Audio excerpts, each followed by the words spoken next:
அவருக்கு 50 வயசுல அரசியல் வரணும்னு தோணுச்சா? 30 வயசு எங்க போனாரு? 50 வயசுல காலைல புத்தா எழுப்பிவிட்டு நடிகர் விஜய் அரசியல் வர சொன்னாரா? 1996ல சென்னையில் பெருவெள்ளம் ஏற்பட்ட போது 100 மூட்டை அரிசியை அப்போதைய சென்னை மேயர் திரு மு க ஸ்டாலின் கிட்ட கொடுத்த போது அவருடைய வயது 21. 1998 சென்னையில் மழையால் பாதிக்கப்பட்ட குடிசை பகுதி மக்களுக்கு தேவையான அரிசி மூட்டைகளை அவரே நேரில் போய் கொடுத்த போது அவருடைய வயது 23. 1999 கார்கில் போர்ல உயிரிழந்த ராணுவ வீரர்களின் குடும்பங்களுக்கு உதவும் வகையில் பொதுமக்களிடம் வசூல் செய்த பணத்துடன் தனது சொந்த பணத்தையும் சேர்த்து மத்திய அரசுக்கு நிதியாக அனுப்பிய போது அவரின் வயது 24. 2008ல ஓசூர்ல இலவச பள்ளிக்கூடம் ஒன்றை திறந்து வைத்தார். அந்நேரம் அவருடைய வயது 33.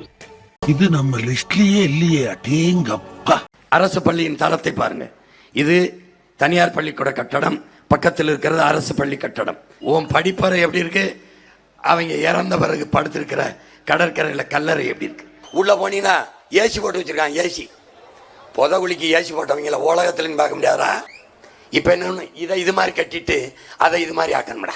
தகப்பா, வாழ்க்கையிலேயே ஒரு உருப்படியான காரியம் பண்ணிருக்கேன்னா அது இதுதான்.